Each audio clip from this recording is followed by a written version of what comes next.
Hey everyone, welcome back to another episode of Yu-Gi-Oh! Power of Chaos, Joey the Passion. As I always say, I appreciate you being here for the journey, and it has been a journey. So if you have been following the series, I did promise during the last episode, we'll do a little quick deck reconstruction. We finally won some good monster cards, spoilers, in the last episode, so I can finally update some things here.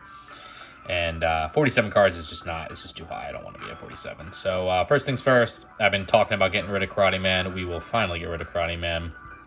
Don't think we have a need for that. I do want to get rid of the Panther Warrior. It's on the list. 2000 attack is obviously great, but needing to sacrifice something is quite difficult to do when I don't have the monsters to just do it. Ichabod Drummond really saved our butts last duel, so that's gonna stay. What else could we potentially get rid of here? I think maybe just one or two more cards, trim the fat a little bit. The Roroku's good, but it's only a one-time use, so I'm thinking Roroku's gotta go. I just don't have a lot of cards to increase my attack and defense. It's literally two, which is why I want to maybe keep the Roroku, but I think we'll get rid of the Roroku. I'm so happy to get the Nobleman across out too, just more ways to destroy magic and trap cards. And let's see. Eventually some of these 1800 beaters gotta go.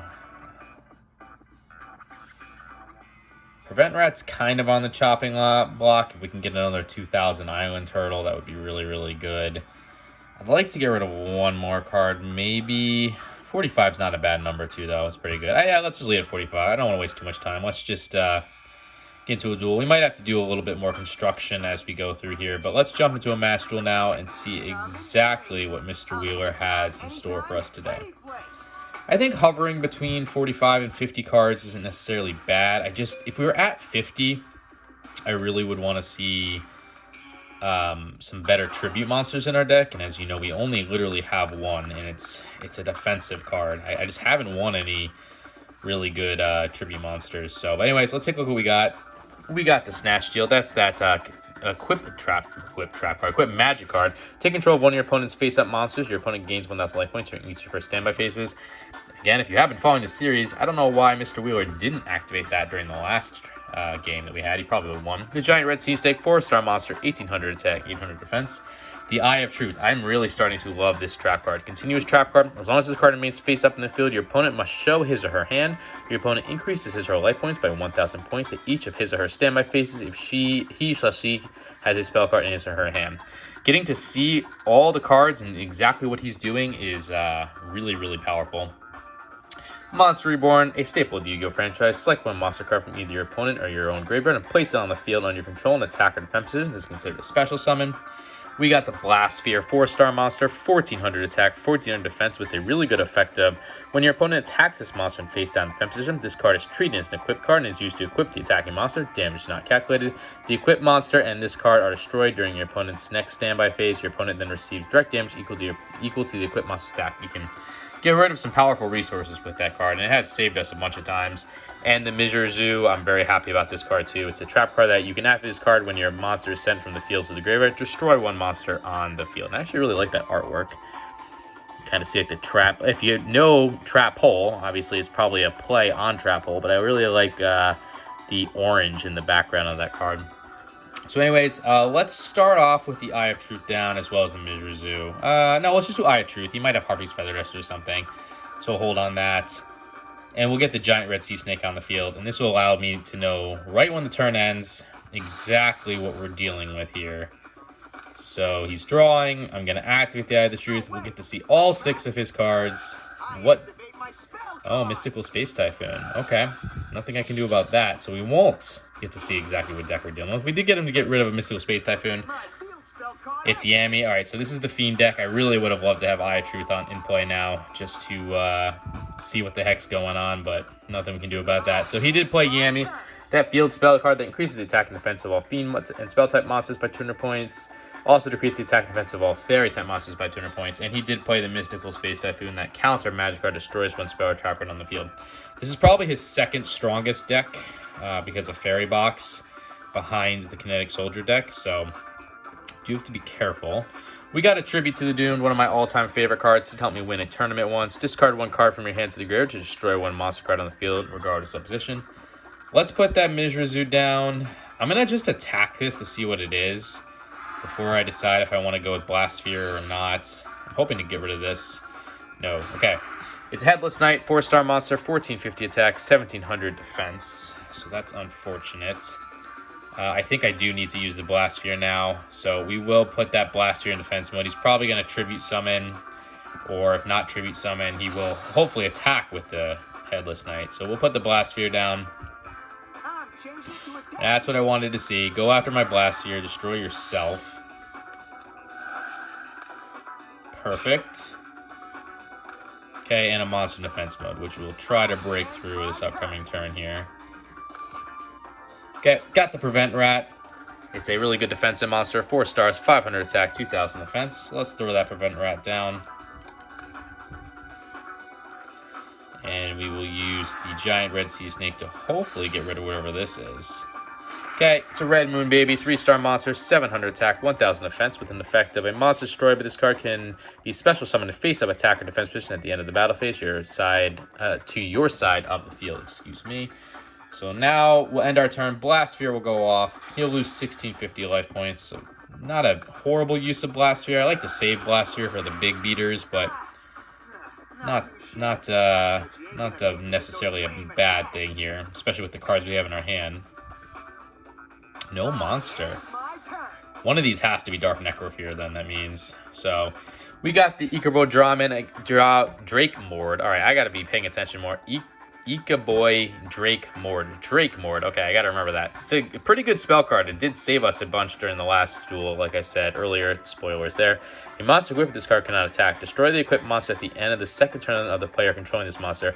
At that time, this card is returned to the owner's hand. That's what I like about this card. It just keeps coming back to your hand. So you just keep getting a resource into your hand to use. So yeah, nothing preventing us from attacking with the Giant Red Sea Snake. Unfortunately, we're not going to use Prevent Rat, obviously, to do any damage, so we'll just go for the attack there. That's 44,550 life points for him. Portrait Secret in attack mode. 4-star monster, 1200 attack, 1500 defense. He's going to hit the Prevent Rat there, lose some life points. That's it, though, huh? Okay. Well, in that case, we got Kiko the Destroyer, Ghost Destroyer, 4-star monster, 1800 attack, 700 defense with an effect of each time this card inflicts battle damage to your opponent's life points, you can remove up to 2 cards in your opponent's graveyard from play.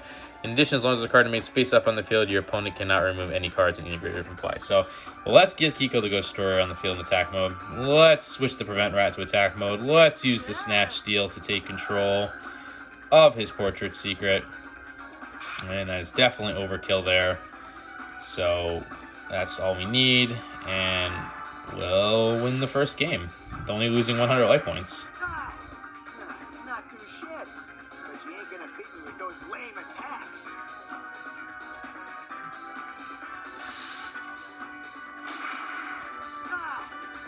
Not too shit, but you ain't gonna beat me with those lame attacks. No need to remove from play. We'll just say no to that. And as I always say, if you have opportunity to finish off your opponent with his or her own monster, you take it. So the Portrait Secret's for the win. So pretty easy, straightforward game one. Don't know what he was going for. Didn't really get any magic or trap cards to hinder us. At least we didn't see Dark Necrofear either. But let's see what happens here in game two. So this isn't, I don't think this maybe is the Fairy deck box. It's like a different version of it. But anyway, what do we have? Island Turtle, 4-star monster, 1,100 attack, 2,000 defense. Panther Warrior, 4-star monster, 2,000 attack, 1,600 defense. And as I always say, if there's a monster in this game with over 1,900 attack and is a non-tribute, it comes with a negative effect. This is one of them. This card cannot attack unless you offer one monster on your side of the field as a tribute. We got the Time Seal, which is a trap card that your opponent skips the draw phase of his or her next turn.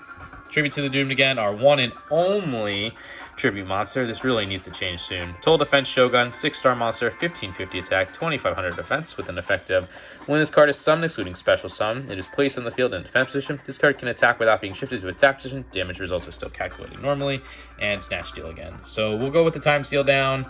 Might as well throw an Island Turtle in defense mode, so if he wants to do damage to himself by attacking it, he can, and we'll end things there. Let's see what he can do. Okay. Gross Ghost of Fled Dreams, 4-star monster, 1300 attack, 1800 defense. Or if you've been following this series, I've often said in the beginning of the series, Field Dreams on accident. So, yeah, take your damage there.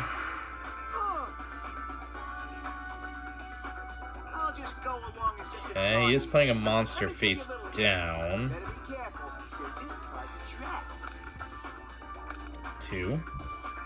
2 cards face down. Maybe one of those is Magical Arm Shield. We'll see. We got the Morphing Jar number 2. It's a 3-star monster with 800 attack, 700 defense, with a really good flip effect of return all monster cards on the field to their respective decks and shuffle them. You and opponent then pick up cards until you both have the same number of monster cards level 4 or lower that will return to each deck. Special summon the monsters on the field in face down defense position. Any other cards picked up are discarded to the graveyard. This card can change the duel on its head in an instant, change the entire board, so happy to have that just as a fallback option. If I summon the Panther Warrior, I'm going to have to sacrifice my own Island Turtle. I don't really think that's worth it, so let's Snatch Steal. Let's see if he can stop this. He might have Magic Jammer. Yeah, or Mystical Space Typhoon, Mystical Space Typhoon. Okay, at least we got the Mystical Space Typhoon out of the way, so we know what it is. I will have to summon the Panther Warrior and use it to attack the Gross Ghost of Fled Dreams, losing my Island Turtle in the process. It's unfortunate, but I don't want to leave that Ghost of Fled Dreams alone just so he can tribute summon it and I can't deal with whatever he brings forward. So it is what it is. I was trying to get around having used the Panther Warrior. Also, why Panther Warrior is kind of on the chopping block for me in terms of getting rid of. It's such a high cost to activate. Another Portrait Secret on the field.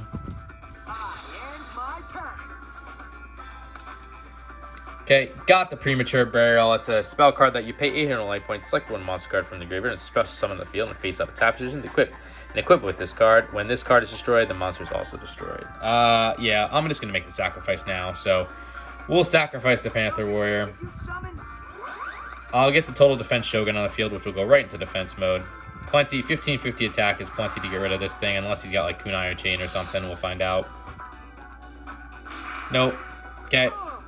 So I have a 2500 monster on the field in defense mode, so that feels pretty good there. I'm holding on to the Time Seal, by the way, just so, kind of like a bluff, because I don't really know what these are. I want to bluff that I have something good, even though we don't really. It's just the Time Seal. I mean, Time Seal is good. It makes you skip the turn, but at the same time, it's not, like, going to protect me. Perfect. Got the Gemini Elf, 4-star monster, 1900 attack, 900 defense. This is the highest attacking monster you can have in this game. Non-tributed wise, it does not come with a negative effect. Love when I have this card, hate when my opponent has it. Only Slate Warrior is really better in terms of because of its effect, but still has the 1900 attack. So let's summon that Gemini Elf. And let's try to break through whatever this is. Magic Arm Shield? No. Just a Red Moon, baby.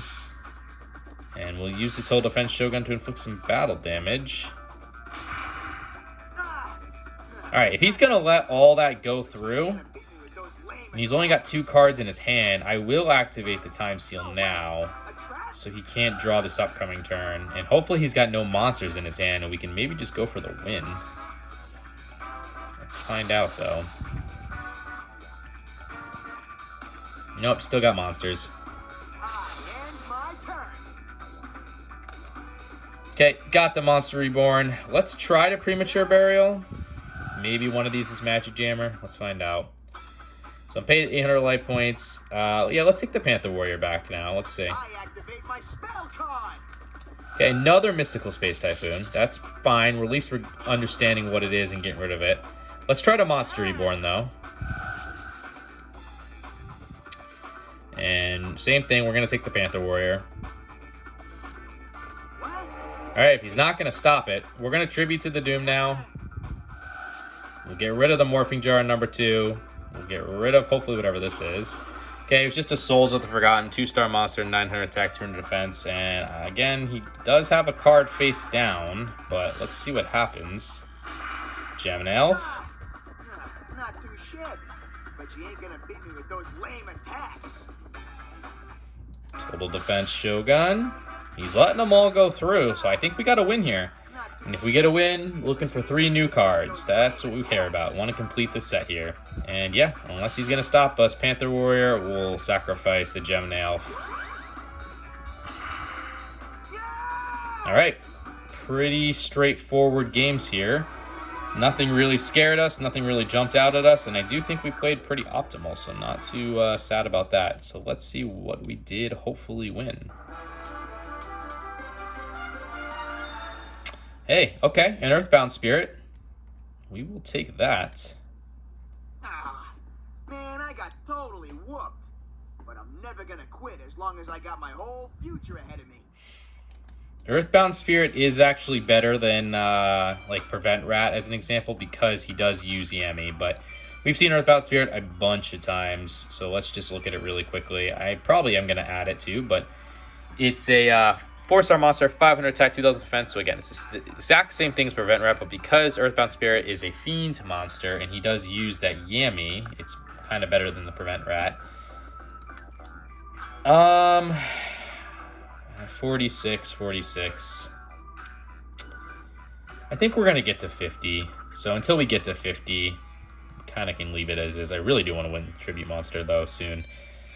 This deck really needs them. So anyway, let's take a look at the card list and see exactly what we have here. We're at 56.5%, 198 out of 350 cards. Anyways, guys, hope you enjoyed this episode. If you did, consider liking, commenting, subscribing, all that fun stuff. You don't have to, but I'd appreciate if you did because it lets me know you're enjoying the content. And until the next episode, later.